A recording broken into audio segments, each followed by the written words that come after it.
Hello, my name is Adhitya Anggoro. I am from Class A, absent number 2, Group 1. Hello, my name is Annisa Septi Savitri from Group 1, Class A. My present number is 5. Assalamualaikum warahmatullahi wabarakatuh. My name is Hasna Nur Fauziyah. I am from Class A. My present number is 13 and I am from Group 1. Hello everyone, my name is Kevin and I am from Class A, and for my procession number is 28. Hello, my name is Nabila Fauzi. I'm from Class A with a present number 29 and I'm from Group 1.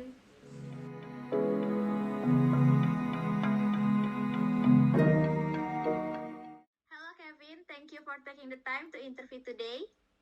Yes, of course. Okay Kevin, no need to any longer. I want to get to the point. So today I want to interview you about how online learning that we and other students are doing. Can we start now, Kevin? Yes, of course. Okay. Kevin, first question is, how did you feel when you learned that learning became online during the pandemic? At first, I was really upset because when COVID hits Indonesia, it was so sudden that it was kind of surprised and hope that the person who just got infected will be quarantined because it's really creepy, okay? Yeah. Okay, and the second question is, what difference have you felt from online and in-person learning, and which one do you prefer? The most notable changes is how I make friends because I'm an introverted person that doesn't trust anyone just because they chat. And the most different is how hard it is to learn something from the lecturer. Okay, and next question is, in your opinion, Kevin, does studying at home during a pandemic like this increase your learning productivity? In my opinion, it depends on the mood of the person. Like if I was being lazy, I am lazy, but if I'm being productive, I'm being productive. Okay, and apart from studying, what activities did you do during this pandemic? I watch movies, I work at English Club Instructor, manage my business and other stuff. Okay, what are the advantage and disadvantage that you can find during the learning process at home? The first, on the positive side, is I have more myself time. Like I can be alone more, and second, I have more time to spend with the family. And the third, I can study like every when I want, like on the night or on the morning and other stuff. Yeah, okay. The last but not least, Kevin, from me, what obstacle and difficulties have you experienced during online learning? The problem I face when studying online is my connection is not that good actually. So I often got kicked out of the meetings, and if I use my package data from my phone, it's just gonna be dried out.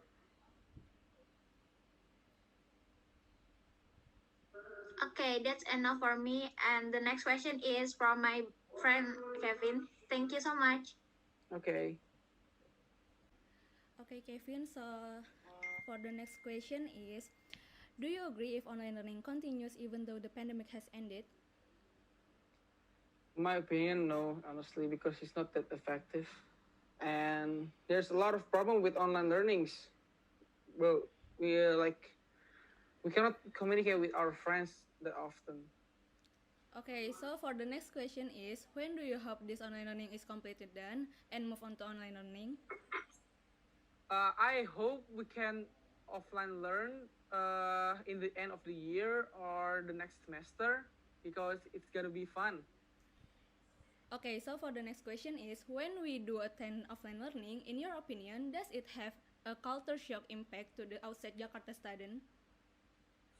In my opinion, yes, because Jakarta is very different from daerah. Not that I mengkucilkan ya. It's very different, like how people talk, how people act. Because in Jakarta, people tend to be individualist more than daerah. Okay, so for the next question is, when we study offline, what you want to do? I want to make friends and explore UNJ. That's Okay. my answer. On a scale of 1 to 10, how much do you rate this online learning situation? 1 to 10. I think it's 7. It's not that good. Okay. My last question is, do you have any funny moment or maybe the worst one during the online class? The worst one is when I was waiting for my class to start. I was like chilling on my bed and I fell asleep and I missed my class. Okay, I think that's enough for me. And the next question is from Aditya. Okay, Kevin. So I want to ask you 3 questions. Okay, Is it alright? that's fine. Yeah, it's Okay. fine. Number 1, what is your most memorable experience from the online lesson? My most memorable thing is when we are like the mahasiswa baru, I was Yes. kind of surprised by the lecturer, like moving from lecturer and moving to a teacher to lecturer because how we speak and how we act is different towards them. Oh, okay. Me too. Number 2, can we study more effectively with the online class, or is it the other way around? It's the other way around because if I was studying with a lecturer and they give me material, I think it's kind of hard because they only give PPT and presentation. If we go on offline, maybe we can ask more stuff. Oh, okay. Thanks for the explanation. Number 3, what is your most hated things in this method of class? My most hated thing is it's burning my package data for my phone and my Wi-Fi is not that good. That's the most hated things. Okay. Thank you, Kevin. Next is my friend who will ask you some questions. Okay. Okay, Kevin, now questions from me. First, did the online class influence a child in socializing with his friends? Of course, we cannot meet each other. Like, if we meet each other, there's a risk. So we tend to be scared. Okay, next, is it hard for a parent, especially a mother, to teach her child online lessons? I think it's harder for for a mother to teach a child from online because the mother have to provide everything, but to connect with the teacher, it's hard. I think. Okay, Kevin, last question is an online class appropriate for underage students? It's a tricky question, but I think it's appropriate because how will underage kid be learning in this pandemic? And it's not that bad actually for a kid to watch the teacher explain something. Okay, maybe it's enough.